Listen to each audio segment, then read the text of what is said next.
So today we're going to show you some of the techniques on how to take a water quality test using the Friends of Casco Bay's water quality kit. The first thing is to establish your site. When you get to a site, a lot of them are from floats like this.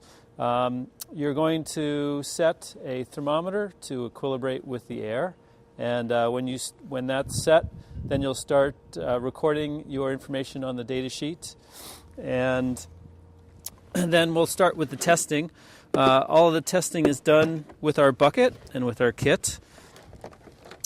In the kits you're going to find a variety of pieces of equipment, but these are the typical thermometers we use for doing the air temperature recording. So we will set that aside in the shade, preferably, not in the sun. If you do it in the sun, you're going to get an elevated reading for air temperature just because the sun's beating down on it. So somewhere in the shade is a good spot to set that, and we'll set that in a little bit later.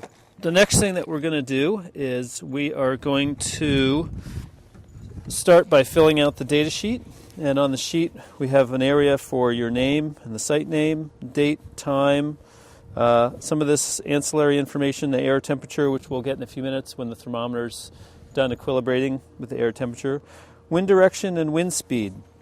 In your kit we have a pencil with a high-tech piece of yarn on it.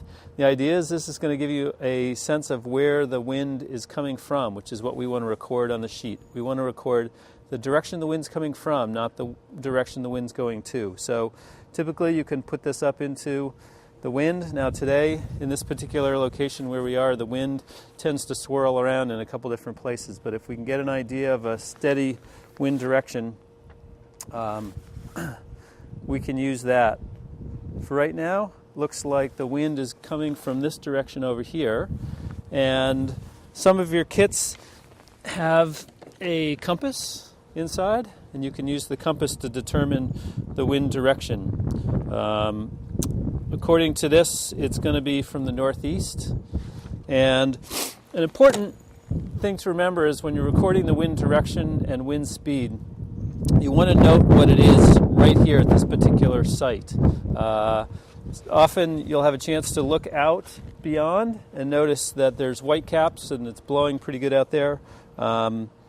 We probably don't want to record that. We want to record what's happening here because we're going to be doing water testing here, and the water here is different than it is out there. So we just want to know what's going on in this particular location. So we'll put down on our data sheet northeast wind, and in the manual we have a list that's called the Beaufort wind scale, which is a visual observations that will give you an idea of what the wind speed is. Right now, since it's variable, it's blowing pretty good. It's a little bit difficult to get an accurate reading, but I'm going to guess that it's about 4 to 6 miles per hour with some gusts to 8. So we'll put down 4 to 6.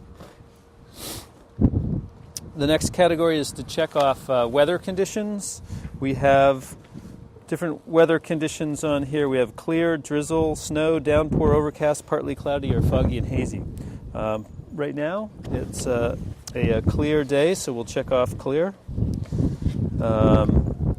Number of days with similar weather. That's something that you can go back in the newspapers and check. Look at the amount of days that have been similar weather to today. For today, I'm going to say 2 because yesterday and today are similar weather, so we'll check off 2. And then we'll look down here. The next category is the water surface, if it's calm, ripple, waves, or white caps. Now again, we're going to take the data from right here. We're not going to be testing from out there. So this I would consider a ripple surface. It's not particularly calm. It's close to calm, but there is a bit of a breeze today, so we're going to put ripple down. And then there's any indicators here. Fish kills, erosion, abnormal color, dead crabs, foam, birds, oil on surface, bubbles, animals, debris, odors, any other that kind of stuff you can check off. There's also a category to write in things that aren't typical items that you would normally see. Today it's looking pretty clear, pretty good, so I have nothing to check off. So we're going to move on to actually collecting the water sample.